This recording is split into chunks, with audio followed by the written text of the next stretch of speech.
Good afternoon, Standard 8 students.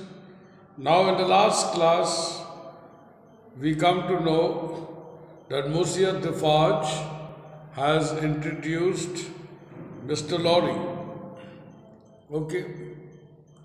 Now, they were trying to draw the attention of the shoemaker to see if he could recognize an old acquaintance. And since he was constantly busy in his shoe, so they tried to use the shoe conversation. They were trying to see that whether he could recollect or recognize his old friends. So Mr. Lorry took it in his hand, took actually the shoe. He says, here there is a person who, like Monsieur Defarge said, this is a man who knows a lot about shoe when he sees one. He can describe the shoe. So since he is a shoemaker and the visitor is also dealing with shoes, so perhaps they assumed that the shoemaker may show a little more interest of the person who's having the same passion or like. Now tell Monsieur what kind of shoe it is and the maker's name. So it says, tell the shoemaker what kind of a shoe it is and who the maker of the shoe. So there was a longer pause than usual. Longer pause means there was silence, there was no movement. Before the shoemaker replied, I forgot what it was you asked me. What did you say? Now remember, the shoemaker, his mind was not stable. Okay, he would go on and off, on and off. So sometimes he would forget what you have spoken to him about. I said, couldn't you describe the kind of shoe for Monsieur's information? So then again Defarge said, I told you. When he comes to know that whatever he had spoken to the shoemaker, he says, I forgot what you said. So now he's trying to emphasize that I told you to describe the shoe you are making. Describe it to this gentleman. He wants more information about the shoe. So it is a lady's shoe. It is a young lady's walking shoe. It is in the present mode. I never saw the mode. I have made a pattern in my hand. He glanced at the shoe with some little passing touch of pride. So the shoemaker said, it's a lady's shoe, it's a lady's walking shoe, it's under process now in the present mode.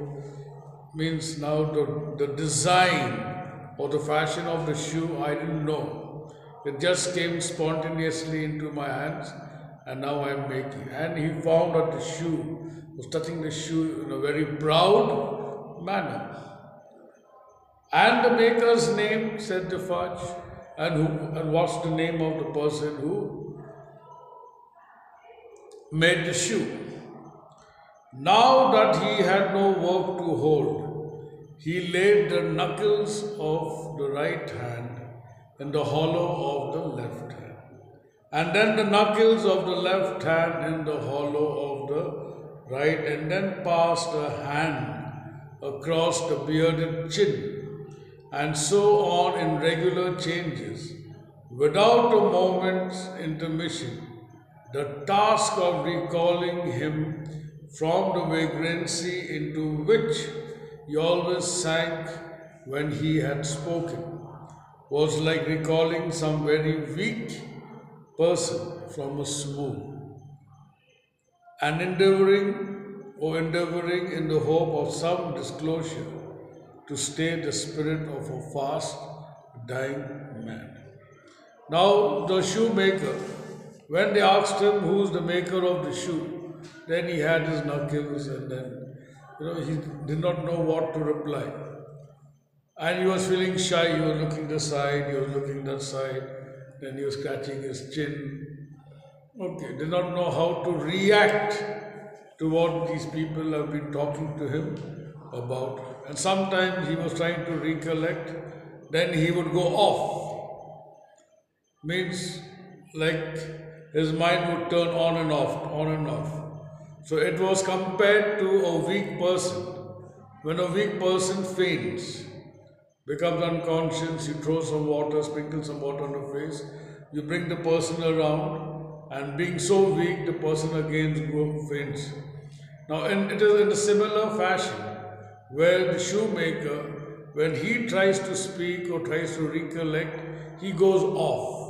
Goes off means he has forgotten what he was talking about, or he has forgotten what you had asked. Did you ask me for my name? Suddenly he thought, oh, did you ask me for my name? Actually, they wanted to know the name of the maker of the shoe. Surely I did. 105 not down.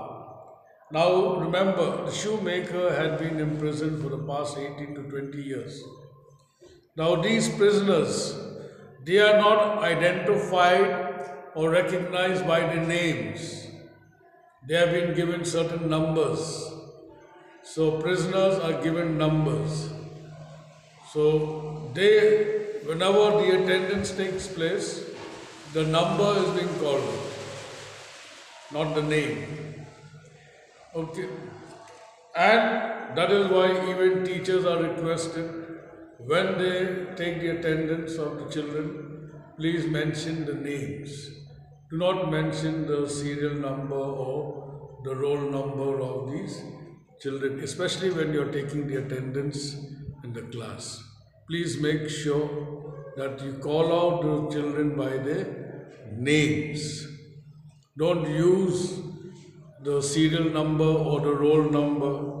Otherwise, they will not be considered as school children. They will be considered as prisoners. This is a request to all the teachers, whomsoever is watching this video. Please, when you are taking the attendance, please call out the names of the children, not their roll numbers. Because these numbers are given to prisoners. So now, this prisoner, the shoemaker, his identity is 105 not down. That's supposed to be his identification. Is that all? Now they're trying to go deeper into whether he remembers, okay, his name, then like how we have our name, our roll numbers, our class, our section. So they may be trying to say, if he could remember more about himself. With a weary sound that was not a sigh nor a groan. That means there was no regret. He said, that's my number. Means that's myself.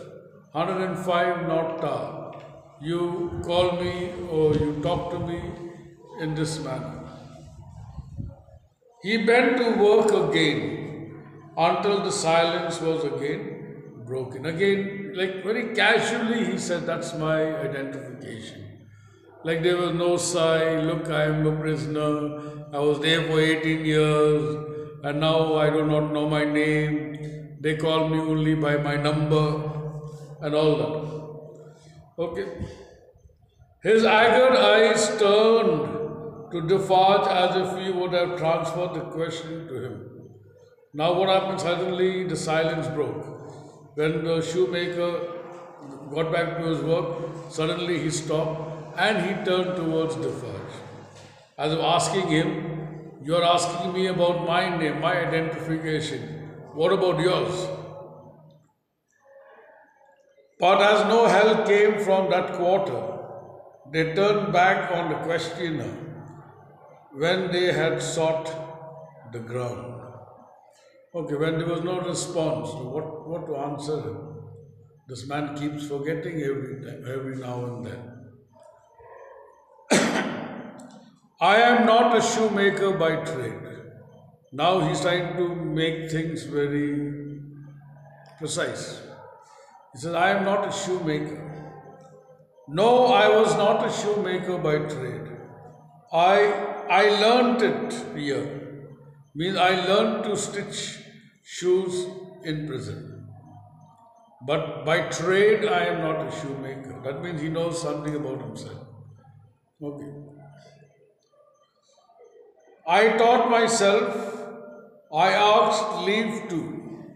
So I taught myself, I asked them if they could give me leave or give me an opportunity to learn the skill or art of stitching shoes.